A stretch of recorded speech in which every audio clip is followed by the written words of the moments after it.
Hi hello అండి అందరికీ welcome to my channel Mahasri talks. అందరూ ఎలా ఉన్నారు? నేనైతే చాలా బాగున్నానండి. మీ అందరూ కూడా శివయ్య దయ వల్ల బాగుండాలని అయితే మనస్ఫూర్తిగా కోరుకుంటున్నా. మరో మంచి వీడియోతో అయితే మీ ముందుకు వచ్చేసానండి. ఈ వీడియోలో పోలిపాడ్యం గురించి అయితే తెలుసుకుందాము. చాలా వరకు చాలామంది పోలిపాడ్యం గురించి డౌట్స్ వస్తూనే ఉంటాయి.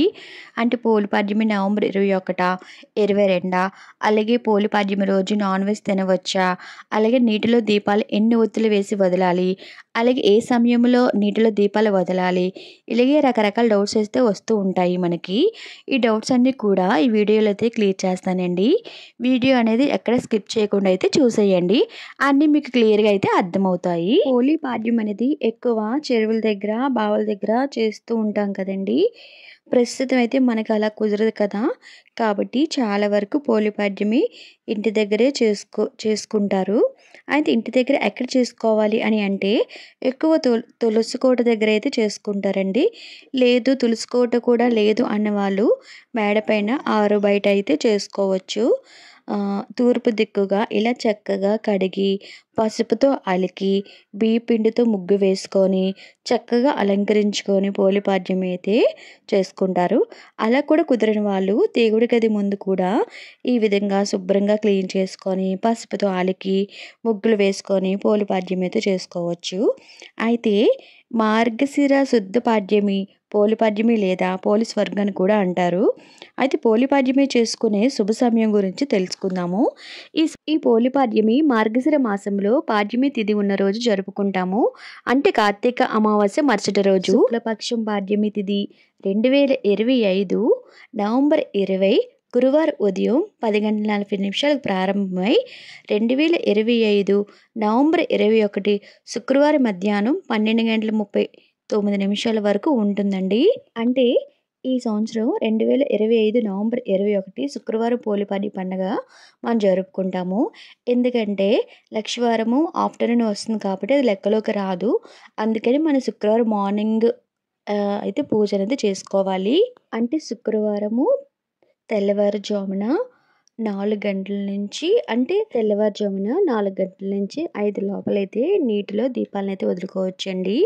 అలా కుదరలేని వాళ్ళు 6 గంటల లోపల పూజ అనేది చేసుకోవాలి. నక్షత్రాలు ఉంటుండగానే మనం నీటిలో దీపాలు అయితే వదులుకోవాలండి. చాలా మందికి నదుల దగ్గరున్న బావుల దగ్గరున్న వెళ్ళైతే చేసుకోవచ్చండి. అలా కూడా కుదరలేని వాళ్ళు ఇంట్లో అయితే మనం పూజ అనేది చేసుకోవచ్చు. నదుల దగ్గరికి బావుల దగ్గరికి వెళ్ళకపోయినా సరే మనం ఇంటి దగ్గర అయితే పోలిపాడ్యం చేసుకోవచ్చండి. అలా చేసుకోవాలని నేనైతే చూపిస్తాను. ముందుగా ఆరు బయట మన ఇంటి ముందు తూర్పు సైడు ఇలా చక్కగా పసుపుతో అలికి బియ్య పిండితో ముగ్గు అయితే వేసుకోవాలండి. పసుపు కుంకుమ వేసుకొని కానీ లేదు అంటే బేసన్ అయినా సరే చేసుకోవచ్చు. ఇలా మేడపైన చేసుకోవచ్చండి. అలా కాకుండా ఇలా ఈ విధంగా ఇంటి ముందు తులసికోట దగ్గర అయితే చేసుకోవచ్చు. ఈ విధంగా ఒక పళ్ళెంలోనైతే పళ్ళెంకి పసుపు కుంకుమ అన్నికి రాసి కుంకుమ బొట్లు అయితే పెట్టుకోవాలండి. ఇలా అందంగా అయితే అలంకరించుకోవాలి. అలాగే అక్షింతలు కూడా వేసుకోవాలి. అలాగే నీటిలో ఎన్ని ఒత్తులు వేసి వదలాలి. అలాగే చాలామందికి అరటి డొప్పలు అనేవి దొరకవండి. అలా దొరకలేని వాళ్ళు కూడా దేంట్లో దీపాలు వదలాలి అనేది నేను చెప్తాను. చాలా మందికి అతిపెద్ద డౌట్ ఏంటంటే ఎన్ని ఒత్తులు వేసి వెలిగించాలి. చాలామంది 30 ఇంకా 32 అలాగే వెలిగిస్తూ ఉంటారు. అయితే 31, 33, 35 మూడింటిని వరకు ఎందుకు వెలిగిస్తారు అంటే 31 ఒత్తు అయితే నెల రోజులు పూజ చేసిన దానికైతే వెలిగిస్తారండి. అలాగే మరి కొంతమంది 33 ఒత్తులు కూడా వెలిగిస్తారు. ఎందుకు వెలిగిస్తారు అంటే 31 నెల రోజులు పూజ చేసుకున్న దానికి గాను, ఒక ఒత్తు గణపతికి గాను, ఒక ఒత్తు గంగమ్మకి గాను వెలిగిస్తుంటారు. 35 ఒత్తులు ఎందుకు వెలిగిస్తారు అంటే 31 నెలంతా పూజ చేసినందుకు గాను, 2 ఒత్తులు గంగమ్మకి గాను, 2 ఒత్తులు గణపతికి గాను వెలిగిస్తూ ఉంటారు. ఎప్పుడు కూడా ఒక ఒత్తు వేయకూడదండి. 2 ఒత్తులు కలిపి ఒక ఒత్తుగా అయితే చేసుకోవాలి. అలా ఒత్తులు అయితే వెలిగించుకోవాలండి. అలా మనం 35 ఒత్తులు వేసి అయితే వెలిగించుకోవాలండి. అలాగే చాలా మందికి అరటి డొప్పలు దొరకవు కదా. ఇలా ప్రతి ఒక్కరి ఇంట్లో అయితే కొబ్బరి చిప్పలు అనేవి కంపల్సరీగా ఉంటాయి. దాన్ని లోపలంతా గుజ్జు తీసేసి ఇలా అందంగా అలంకరించుకొని దాంట్లో కూడా దీపాలు అనేది వెలిగించుకోవచ్చు. బాగా కూడా వెలుగుతాయండి కొబ్బరి చిప్పలు వెలిగించుకుంటే.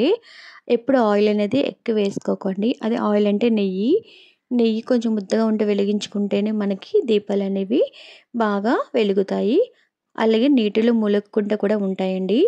అలాగే ఇంకా చాలామందికి కొబ్బరి చిప్పలు కూడా లేని వాళ్ళు టైంకి ఇంట్లో ఉండవు కదండీ! అలాంటి వాళ్ళు కూడా ఏవైనా లైట్ వెయిట్ పళ్ళెంలా ఉంటాయి కదా! చిన్న స్టీల్ ప్లేట్ లాంటివి లేదంటే ఇత్తడివి, రాగివి ఏవైనా సరే అలా ఒత్తులు వేసుకొని అలా కూడా వెలిగించుకోవచ్చండి. తర్వాత నీటిలో దీపాలు వదిలిన తర్వాత పోలిపాడ్యం కథ అయితే మనం వినాలండి కంపల్సరీగా. తర్వాత గంగమ్మకైతే హారతిచ్చుకోవాలి. ఇంతేనండి ఈ వీడియో. ఎవరికైనా ఇంకేమైనా డౌట్స్ ఉంటే నా కామెంట్ సెక్షన్‌లో కామెంట్ చేయండి. ఈ వీడియో గనుక మీకు నచ్చినట్లయితే ప్లీజ్ సబ్స్క్రైబ్ చేసుకోండబ్బా! అలాగే లైక్ చేయండి, కామెంట్ చేయండి. ఫ్రెండ్స్ ఎవరికైనా ఈ వీడియో షేర్ చేయండి. చాలా మందికైతే ఉపయోగపడుతుంది. అలాగే మీరిచ్చే ఒక లైక్ కూడా నాకెంతో ఉపయోగపడుతుందండి. అలాగే ఇంతవరకు ఎవరైనా సబ్స్క్రైబ్ చేసుకోకపోతే చేసుకొని పక్కనున్న బెల్ కొట్టడం అయితే మర్చిపోవద్దు. అప్పుడే నేను ఏమైనా వీడియోస్ చేస్తే మీకు నోటిఫికేషన్ అనేది వస్తుంది. ఈ వీడియో మీకు నచ్చిందని అనుకుంటున్నాను. మరొక మంచి వీడియోతో మళ్ళీ కలుద్దాము. ఓం నమః శివాయ.